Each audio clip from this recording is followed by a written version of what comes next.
नमस्ते दोस्तों। Indian achievers की 32वीं कड़ी में मेरी और मेरे साथी डॉक्टर विजय गौड़ की ओर से आप सभी को बहुत बहुत नमस्कार, हार्दिक अभिनंदन। और हमारे आज के मेहमान ईशान प्रफुल्ल भाई पटेल की ओर से भी हमारा बहुत बहुत धन्यवाद कि आज वो हमारे कार्यक्रम में पधारे। नमस्कार और उनका दिल से आभार। दोस्तों, हमारा ये कार्यक्रम धीरे धीरे आगे बढ़ रहा है और मैं आपसे गुजारिश करूंगा कि आप हमारे कार्यक्रम को शेयर करें और जिन्होंने अभी इसको सब्सक्राइब नहीं किया है उसको सब्सक्राइब भी करें और बेल आइकॉन भी दबाएं ताकि हम और ज़्यादा लोगों तक पहुंच सकें। दोस्तों, विदेशों में पढ़ना लाखों भारतीयों का सपना है और खासकर उनके पेरेंट्स भी चाहते हैं कि उनके बच्चों को अच्छी शिक्षा मिले और वो बेहतरीन से बेहतरीन शिक्षा ले। और इसके लिए सभी को विदेशों में जाकर और खासकर अमेरिका में वो बहुत ज्यादा आकर्षित होते हैं। न जाने अमेरिका में ऐसा क्या है कि पहली प्रेफरेंस सबकी अमेरिका होती है और उसके लिए वो लाखों रुपए भी लगाते हैं और सारी तरह की मेहनत भी करते हैं। और उनको ये लगता है कि अमेरिका में पढ़ना बस अच्छा ही अच्छा है सब कुछ। हालांकि उसकी सच्चाइयां कुछ ऐसी भी हैं जो काफी हार्ड हैं और जिनसे रूबरू होना बहुत जरूरी है। तो दोस्तों, आज इसी विषय को लेकर अपने इस कार्यक्रम को रखा है क्योंकि कहते हैं कि बहुत कठिन है डगर पनघट की। और हमने एक ऐसे मेहमान को बुलाया है जो इंडिया में रुड़की आईआईटी से मास्टर्स करने के बाद यहाँ अमेरिका में पीएचडी कर रहे हैं। तो एक बार फिर बहुत बहुत स्वागत है ईशान जी आपका हमारे इस कार्यक्रम इंडियन अचीवर्स में। धन्यवाद। और ईशान जी, वैसे मैं आपसे शुरू करना चाहूंगा अपने पहले सवाल से कि आपने आईआईटी रुड़की से मास्टर्स किया जी। और उसके बाद अब आप ओहायो में पीएचडी कर रहे हैं जी। ठीक है। तो ये बताइए कि और आप यहाँ पिछले 5-6 साल से हैं। 5 साल आपको आपने अमेरिका को ही क्यों चुना पढ़ाई के लिए? इसकी कई वजह है। पहली तो है कि जैसे आपको अगर पीएचडी या ऐसी डॉक्टरेट डिग्री के लिए पढ़ना है तो उसके लिए बहुत ज़्यादा रिसोर्सेज की ज़रूरत पड़ती है, लेबोरेटरीज फैसिलिटीज़ की ज़रूरत पड़ती है। और वो ज़रूरतों की वजह से हमको मतलब ये विदेशों में या मतलब भारत से बाहर जाने की ज़रूरत रहती है। क्योंकि पहली बात यह है कि हमारे यहाँ जो रिसर्च होती है भारत में वो बिल्कुल समान तरीके से होती है। ऐसा नहीं है कि यहाँ अमेरिका में ही सबसे ज़्यादा अच्छी रिसर्च होती है या दूसरे देशों में होती है, ऐसा नहीं है। लेकिन हमारे यहाँ रिसोर्सेज की कमी थोड़ी होती है क्योंकि हमारा कंट्री जरा ये मामलों में थोड़ा उतना बेहतर नहीं है। उसके चलते हुए और दूसरी बात के जब पीएचडी आप करते हो तो 5 साल का या 6-7 साल का कमिटमेंट होता है।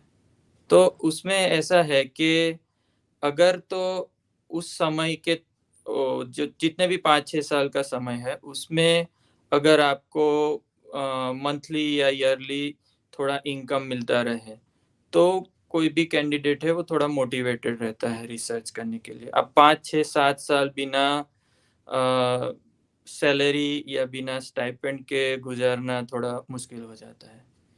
तो ये कई वजह है। और यहाँ दूसरी बात, यहाँ रिसोर्सेस मतलब काफ़ी ज़्यादा है, तो वो कारण है एक। तो ईशान जी ये बताइए, ये अमेरिका ही क्यों? पहला सवाल ये है कि बाकी भी देश हैं। दूसरा, आपने अभी एक बात कही कि भारत में और यहाँ में समान ही है पीएचडी या रिसर्च। जहाँ तक स्कॉलरशिप की बात है, जितना मेरा नॉलेज है, यूजीसी का स्कॉलरशिप आजकल काफी पैसा मिल रहा है रिसर्च स्कॉलर्स को इंडिया में भी। दूसरी बात, जितना पैसा या जो फीस स्ट्रक्चर यहाँ पे स्टूडेंट्स का अंडरग्रेड या ग्रेड में है, वो फीस स्ट्रक्चर अगर इंडिया में कर दिया जाए तो हमारे पास भी रिसोर्सेज हो जाएंगे भारत में। हाँ, वो तो है। तीसरा एक छोटी सी और इसी के साथ अटैच्ड है कि फिर अमेरिका ही क्यों? ऑस्ट्रेलिया, न्यूजीलैंड, इंग्लैंड, बहुत सारे देश हैं यहाँ क्यों आते हैं बच्चे? हाँ, तो वो उसका एक कारण एक ये है कि जैसे आप दूसरे देशों में जैसे गए, ऑस्ट्रेलिया या यूरोप के कोई देशों में, जर्मनी में भी बहुत अच्छा पीएचडी होता है, यूके में भी बहुत अच्छा होता है।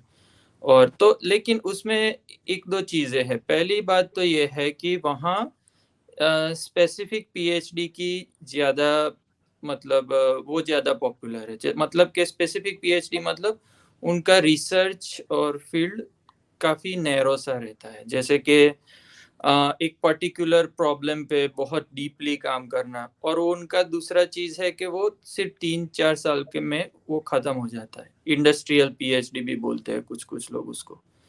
तो उसमें एक इंडस्ट्रियल प्रॉब्लम होती है, आप एक आध इंस्ट्रूमेंट या एनालिटिकल इंस्ट्रूमेंट पे काम करते हो, और बस उतना ही उनका मतलब होता है। वो पर्टिकुलरली बहुत डिफाइंड होता है। जबकि अमेरिका में कैसा है कि यहाँ रिसर्च थोड़ा ओपन है, मतलब कि थोड़ा एक्सप्लोरेटरी।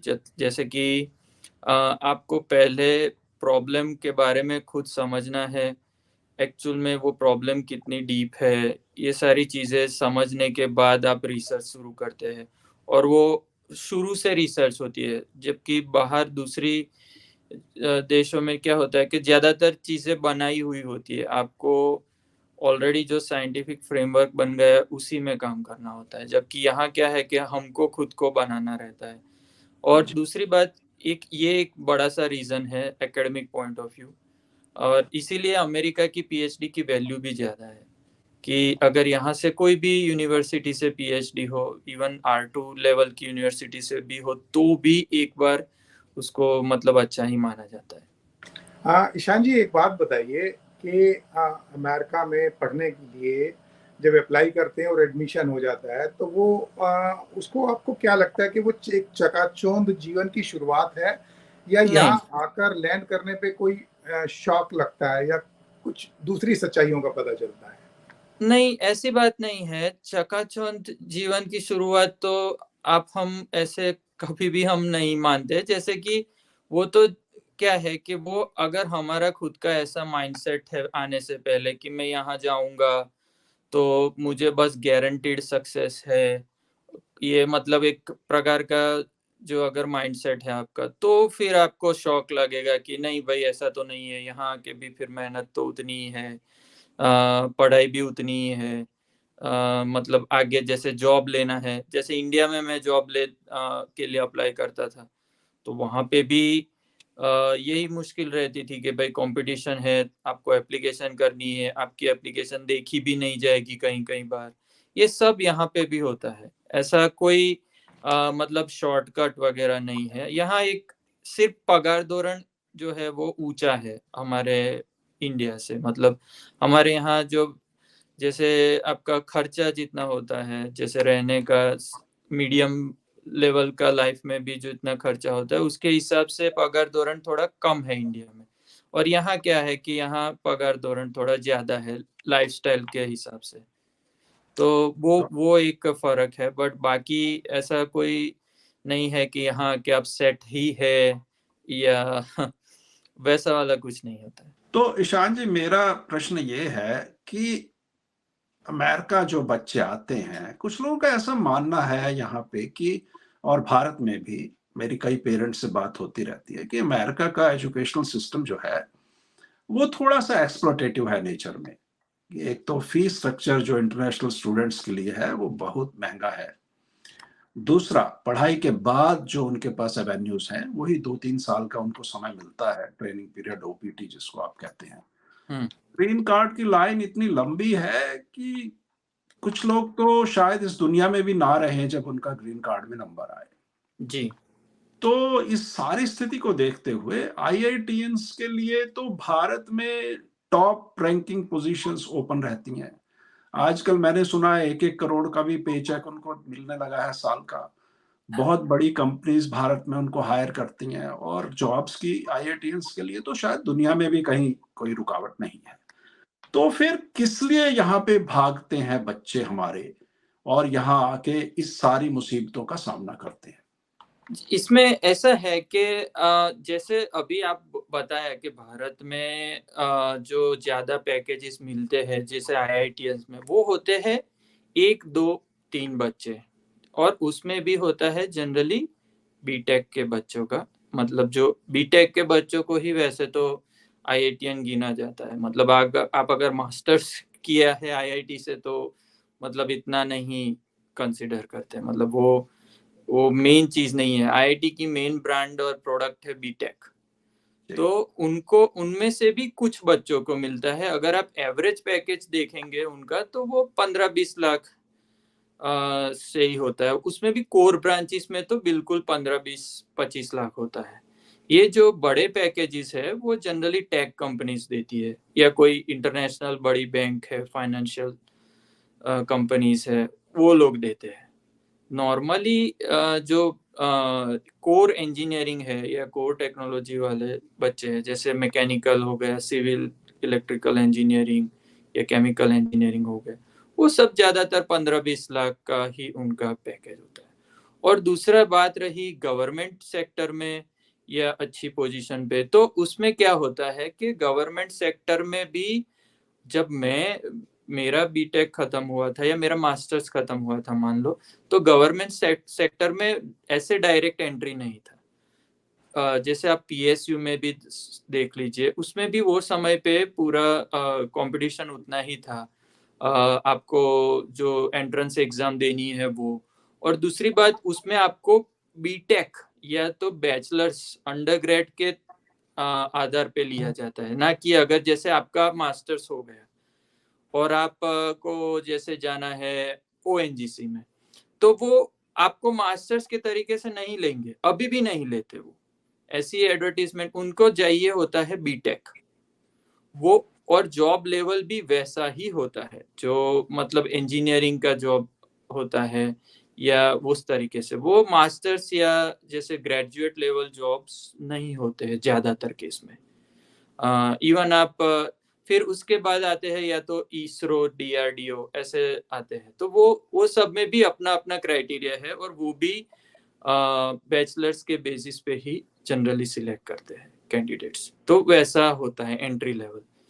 एक्सपीरियंस के लिए तो बहुत ही मुश्किल होता है, ज़्यादातर होती ही नहीं है एक्सपीरियंस लेवल की एंट्री। तो काफ़ी जो गवर्नमेंट सेक्टर में हमेशा एंट्री बिगिनर्स की ही एंट्री होती है। ऐसा नहीं होता है कि आप 10 साल के एक्सपीरियंस वाले इंजीनियर हो तो आपको जैसे डीआरडीओ में मिल जाएगा, ऐसा नहीं होता है। ज्यादातर केस में कभी कभार ऐसी कोई एडवर्टीजमेंट आती है।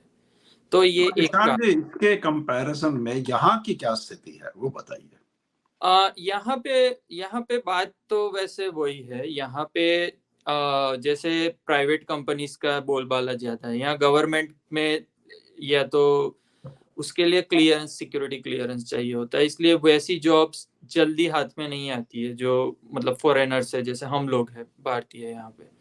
तो पर लेकिन यहाँ पे प्राइवेट सेक्टर में जॉब्स मिलती है। जो आप जैसे बताया कि ये ओपीटी 3 साल का जो स्टेम ओपीटी होता है जो 3 साल का होता है, तो वो 3 साल में आपको मतलब यहाँ पे जो भी इंडस्ट्री है, केमिकल इंडस्ट्री हुई, मैकेनिकल जो भी इंडस्ट्री है, उसमें आपको जॉब मिलेगी, आप वहाँ पे एक्सपीरियंस ले सकते हो। और दूसरी बात ये है, मुख्य बात ये है कि जो यहाँ हम स्टूडेंट वीज़ा पे आते हैं, तो वो एक नॉन इमिग्रेंट वीज़ा है। उसमें उसका इंटरप्रिटेशन ये है कि हम यहाँ पढ़ने आते हैं और ये हमारा पढ़ाई के बाद हमको जो ये ऑप्शनल प्रैक्टिकल ट्रेनिंग मिलती है या तो जॉब करने का चांस मिलता है, वो हम 3 साल कर सकते हैं। और उसके बाद हमारा मतलब मेजर इंटेंशन वही है कि हम वापस जाएं। ये होता है मेन कॉन्सेप्ट। जो रही बात है कि यहाँ पे सेटल होने की या इमिग्रेंट एप्लीकेशन डालने की, वो एक अलग चीज़ है। उसको जनरली स्टूडेंट वीज़ा या स्टूडेंट्स के साथ मिक्स करना वो हमारी ही गलती है एक तरीके से। बाकी वास्तव में यहाँ की जो पॉलिसी है वो सब ये चीज़ों में क्लियर है। हमारी बस जानकारी नहीं होती है, या तो ज़्यादातर लोग वो पाथ पे जाते हैं इसलिए हमको ऐसा लगता है कि हम यहाँ पे स्टूडेंट होकर आए और उसके बाद फिर बस सेटल ही हो जाएंगे या वैसा वाला। वो एक हमारा खुद का बनाया हुआ है, बट अकॉर्डिंग टू कॉन्सेप्ट और ये जो पॉलिसी है वो उसमें बहुत ही क्लियर ही है ये चीजें। ईशान जी, एक बात बताइए, आपने अपनी आपकी बातचीत में ज़्यादातर यही लगा कि पैकेज की जो बात है, तो आपको ये आप ये मानते हैं कि पैसे के लिए ही यहाँ पर आते हैं पढ़ने के लिए, क्योंकि यहाँ पर फीस बहुत ज़्यादा है और उसके खर्चों को मीट आउट करना, ये सब चीज़ें भी देखने की बहुत ज़रूरी है। तो आपके हिसाब से पढ़ाई माने ज़्यादा इम्पोर्टेंट है या पैकेज ज़्यादा इम्पोर्टेंट है? हाँ, तो इसमें मेन चीज ऐसी है कि पढ़ाई तो मतलब मुख्य तो पढ़ाई है। पैसे या जो आपको मतलब सैलरीज मिलती है वो है ज्यादा, लेकिन आप अगर जैसा माने कि जो फीस भरनी होती है, जैसे कॉलेजेस में यहाँ पे आप बता रहे हैं कि भाई यहाँ पे फीस ज्यादा है जो इतनी इंडिया में नहीं है। हाँ, लेकिन वो यहाँ ऐसी पॉलिसी है कि आउट ऑफ द स्टेट फी अलग होती है। यहाँ का भी कोई बच्चा होगा जैसे ओहायो में कोई बाहर से पढ़ने आता है तो उनको भी ज्यादा फीस भरनी होती है, और इन स्टेट वालों को ऑलमोस्ट हाफ फीस होती है। तो ये सब तो है। और दूसरी बात ये है कि ये पीएचडी है, ऐसे मतलब हायर लेवल डिग्रीज है, उसमें ज्यादातर फीस सारी माफ हो जाती है, या तो फिर उसको बोलो आप स्कॉलरशिप दे देते हैं। तो जनरली उन लोगों को फी भरनी होती ही नहीं है, तो बहुत माइनर टोटल आपने कितना फीस दिया होगा? जनरली हमारे एक सेमेस्टर का 700 जितना होता है, तो आप लगा लीजिए $700 मल्टीप्लाई बाय 10 सेमेस्टर हो गए मान लो मेरे, तो उतने। ओके, स्कॉलरशिप भी मिली है आपको? हाँ, और मुझे स्टाइपेंड भी मिलते हैं, तो उससे वो बहुत ही आसानी से कवर हो जाता है वो, क्योंकि पीएचडी में अलग होता है। जो आप बात कर रहे हैं कि जो बच्चे यहाँ बहुत फीस भर के पढ़ने आते हैं, वो जनरली सब मास्टर्स या अंडरग्रेड्स की बात है। उनको क्या है कि कोई जनरली ऑप्शन नहीं होता है ज्यादातर केस में, कभी कभार किन्हीं को स्कॉलरशिप मिल जाती है। ईशान जी, देखिए हम दोबारा से उसी बात पे लौट रहे हैं। मेरे प्रश्न का उत्तर नहीं मिला मुझे, इसलिए मैं प्लीज दोबारा से पूछना चाहूंगा।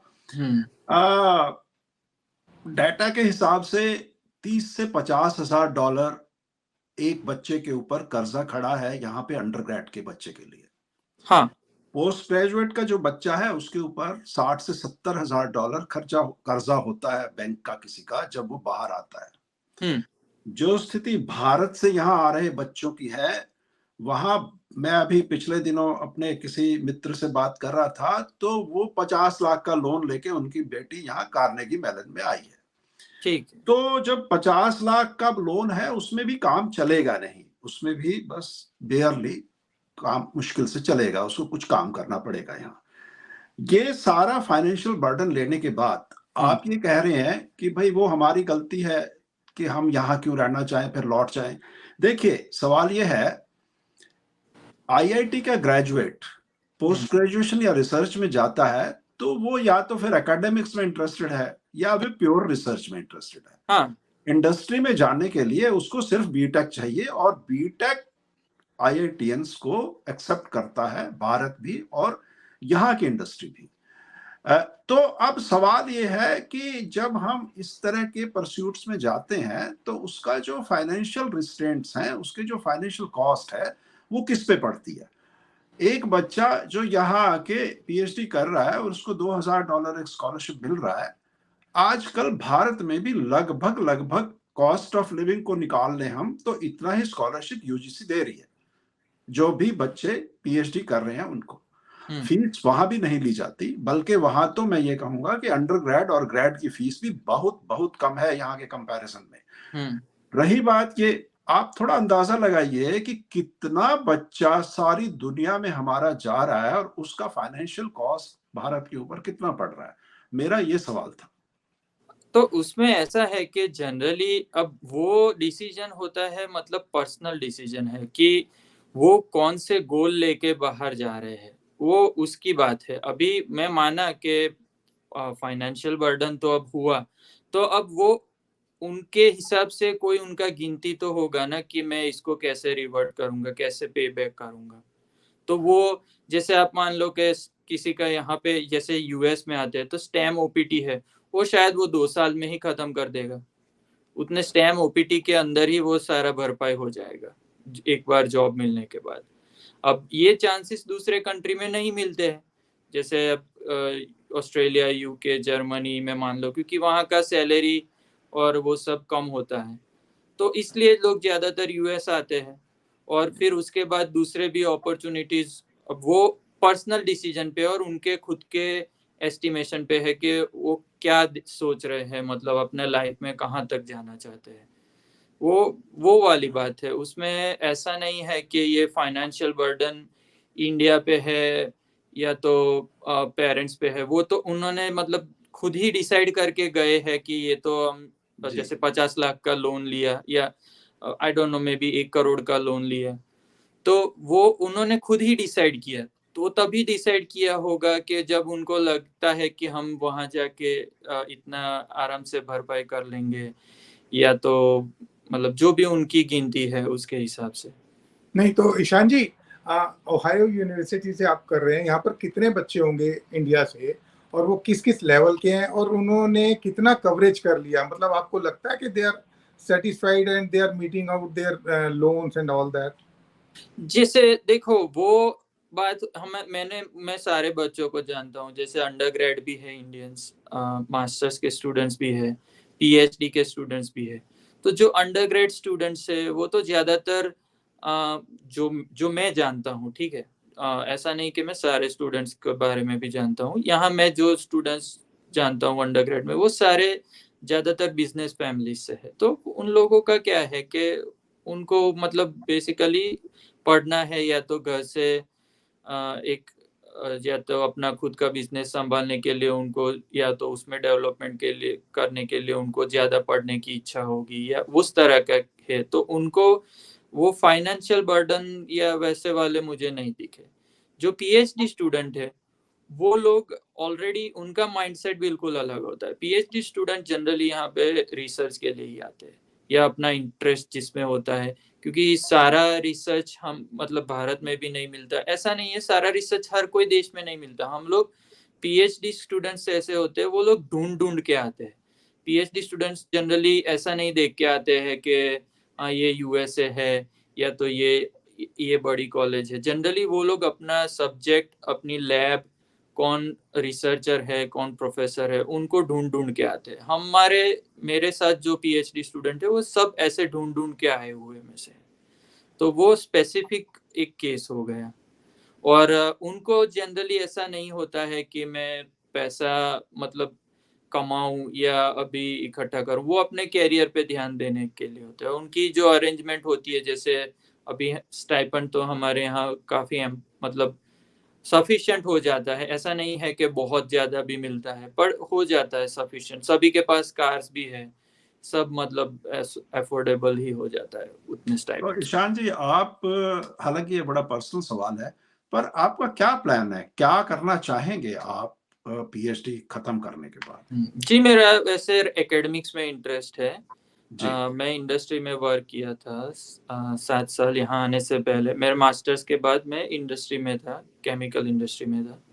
7 साल जॉब किया, पर फिर मुझे थोड़ा एकेडमिक्स में इंटरेस्ट ज़्यादा था, क्योंकि मैं इंजीनियरिंग जॉब्स करता था। मैं अभी भी कर सकता हूँ इंजीनियरिंग जॉब्स का, वैसा नहीं है, लेकिन मुझे थोड़ा रिसर्च और एकेडमिक्स में इंटरेस्ट था। तो मैंने ऐसा सोचा कि मास्टर्स पे तो जैसे अब हमारे इंडिया में भी अगर आपको जैसे प्रोफेसर या असिस्टेंट प्रोफेसर, एसोसिएट प्रोफेसर की जॉब्स लेनी है, तो मास्टर्स इतना सफिशिएंट नहीं होता है, या तो फिर आपको अच्छी कॉलेजेस में जहाँ अच्छी रिसर्च होती है वहाँ नहीं मिलेगा। तो उसके लिए पीएचडी काफ़ी इम्पोर्टेंट है, और उसमें भी यूएस की पीएचडी की काफ़ी मतलब एक थी, थोड़ा रेपुटेशन भी है। वो चीज़ें देखने के बाद मैंने ये डिसाइड किया था कि फिर मैं यूएस में ही करूँगा पीएचडी, और मेरा पहले से ईशान फिक्स क्या, भी था। ओके, आखिरी सवाल ये है, ये बताइए हमारे दर्शकों को कि यहाँ पर जनरली सक्सेस रेट क्या रहता है स्टूडेंट्स का? जैसे जो यहाँ पर पढ़ते हैं उसमें से बहुत सारे ऐसे भी हैं जो जेन्युइनली बिजनेस फैमिली से नहीं है और बैंकों से कर्जा लेकर आए हैं, ठीक है, इंजीनियरिंग के अलावा या मैनेजमेंट कोर्सेज भी हैं। तो आपके हिसाब से, आप तो 5-6 साल से हैं, आपके हिसाब से क्या रेशियो होगा कि बच्चों की सक्सेस का और फेलियर का, और अपने जो ये लोन्स हैं और ये जो कर्जे हैं इसको मीट आउट करने का? वैसे देखो, वो सक्सेस का पैरामीटर वो तो पर्सनल होता है कि आपको क्या, मतलब आप किस चीज को सक्सेस मानते हैं। लेकिन मैं ऐसा मानता हूँ कि ज्यादातर बच्चों का मतलब जैसे जॉब मिलना, ये सब ज्यादातर बच्चों का हो जाता है यहाँ पे, क्योंकि कंपनीज इंटरेस्टेड रहती है इंटरनेशनल्स को भी हायर करने के लिए। ये मतलब कम ही ऐसी देश होंगे जिनमें इतनी ज़्यादा फ्लेक्सिबिलिटी मिलती है, मतलब ये जॉब वगैरह के मामले। जैसे आप यूरोपियन कंट्रीज में जाएंगे, जर्मनी वगैरह, तो वहाँ पे थोड़ा रिस्ट्रिक्टेड होता है, जल्दी से वो फॉरेनर्स को हायर नहीं करते, क्योंकि मतलब है उनका अपने हिसाब से है। जबकि यूएस क्या थोड़ा जरा ओपन कंट्री है, तो ज़्यादातर बच्चों को जॉब मिल जाती है।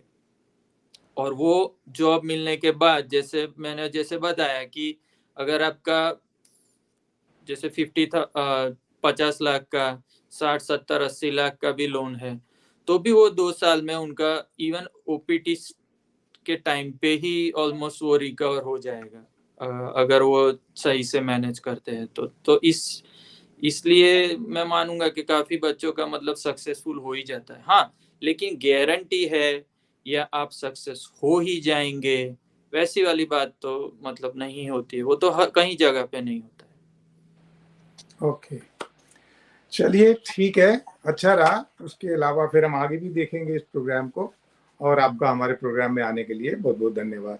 नमस्कार। शुक्रिया। नमस्कार।